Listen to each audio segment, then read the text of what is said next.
আসসালামু আলাইকুম, আমার চ্যানেলে সবাইকে স্বাগত। প্রতিদিনের মতো চলে এলাম আবারও আর একটা নতুন রেসিপি নিয়ে। আজকে আমার রেসিপি হচ্ছে একটা ডিম আর 1 কাপ আটা। তো চলুন রেসিপিটা দেখে নিন। প্রথমে আমি এখানে একটা ডিম ভেঙে নিয়েছি আর নিয়েছি 1 কাপ আটা। এই আটার বদলে আপনারা ময়দা দিয়ে করতে পারেন কিংবা আটা ময়দা মিক্স করেও এটা বানাতে পারেন। তো আমি এখানে নিয়ে নিলাম 1 কাপ গমের আটা।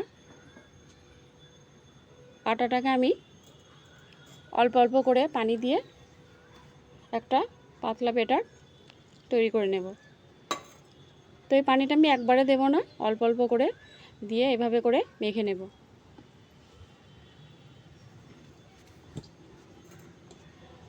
আমি এখানে 1 কাপ আটা নিয়েছি আর এখানে আমি 1 কাপ পানি নিয়েছি, আর প্রয়োজন হলে আবারও নেব।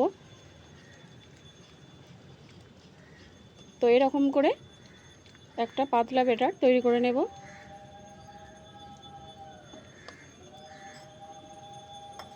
তো আমার এখানে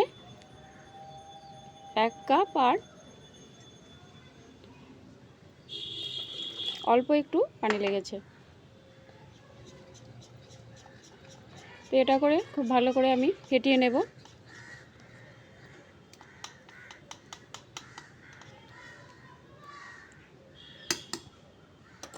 এরপর আমি এটাকে ঢাকনা দিয়ে রেখে দেবো 5 মিনিটের জন্য। তো হাতে যদি সময় কম থাকে আপনারা রেস্টে না রাখতেও পারেন। এরপর আমি এখানে একটা স্টিলের বলনি নিয়েছি। এরপর আমি এর মধ্যে দিয়ে দিলাম একটা ডিম, আর আমি নিয়ে নিলাম পেঁয়াজ কোচানো, দিয়ে দিলাম গাজর কুচি। আমি এখানে পেঁয়াজের পরিমাণটা একটা মতো হবে নিয়েছি, আর একটা গাজর কুচি নিয়েছি।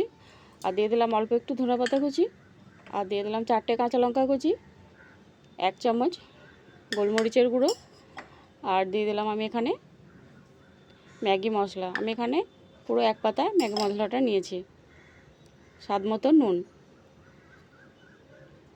এরপর আমি সবগুলোকে একসঙ্গে মিক্স করে নেব। এই কাজটা আমি চামচ দিয়ে করেছি, আপনারা চাইলে হাত দিয়েও করতে পারেন।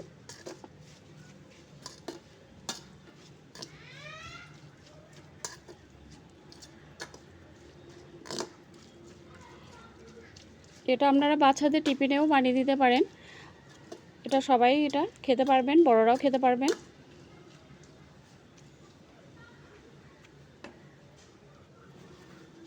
তো দেখুন আমি ঢাকনা খুলে দেখে নিলাম এটা আমার ঘনত্বটা কতটা। তো ঠিক এরকম হবে। এরপর আমি এখানে এই পেঁয়াজের মিশ্রণটা এর মধ্যে দিয়ে খুব ভালো করে এর সঙ্গে মিশিয়ে নেব।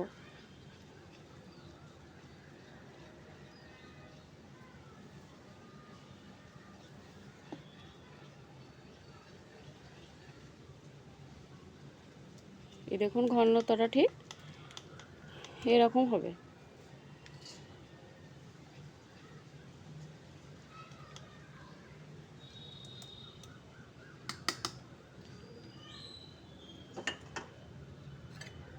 তো এরপর আমি একটা চামচ দিয়ে দেখে নিচ্ছি। এই দেখুন এর ঘনত্বটা ঠিক এরকম হবে, খুব মোটাও না খুব পাতলাও না। এই দেখুন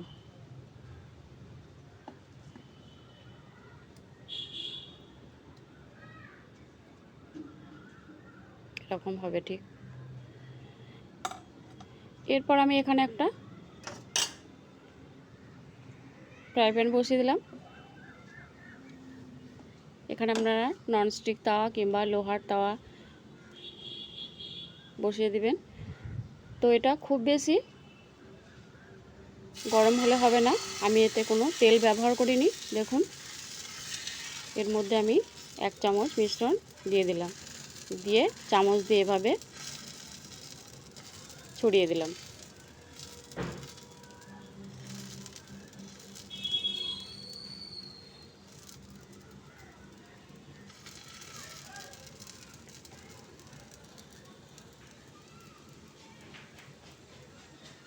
তো এইভাবে করে ছড়িয়ে দিলাম। দেখুন উপরটা আস্তে আস্তে শুকিয়ে আসছে।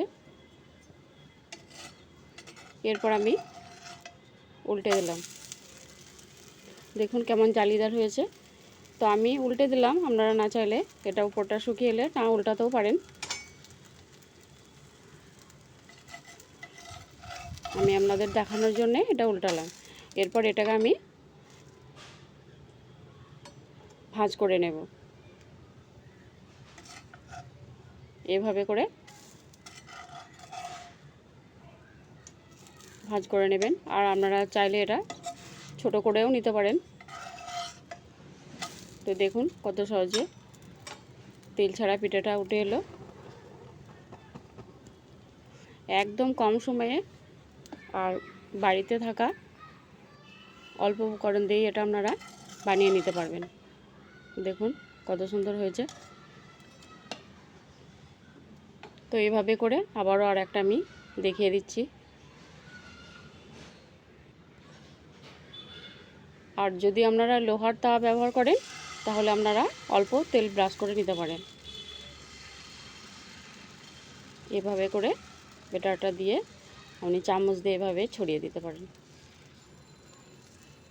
আর যদি দেখেন যে তাওয়াটা গরম হয়ে গেছে তাহলে কিন্তু এভাবে ছড়ানো যাবে না, তাওয়াটা বেশি গরম করা যাবে না, হালকা গরম থাকতেই এটাকে ছড়িয়ে নিতে হবে।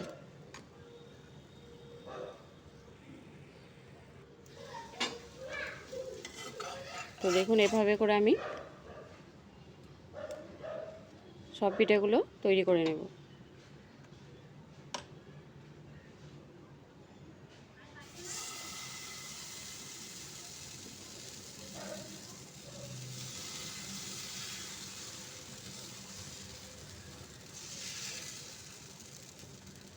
আবারও আর একটা পিঠে আমি দিয়ে দিলাম, দেখুন। তো সবগুলো পিঠে আমি এভাবে করে তৈরি করে নিয়েছি, একেবারে ঝামেলা কম।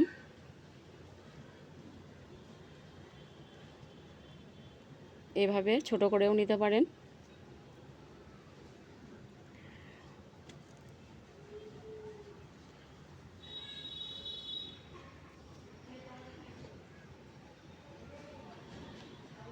এই রেসিপিটা কেমন লেগেছে আপনারা অবশ্যই জানাবেন, আর ভালো লাগলে একটা লাইক দেবেন।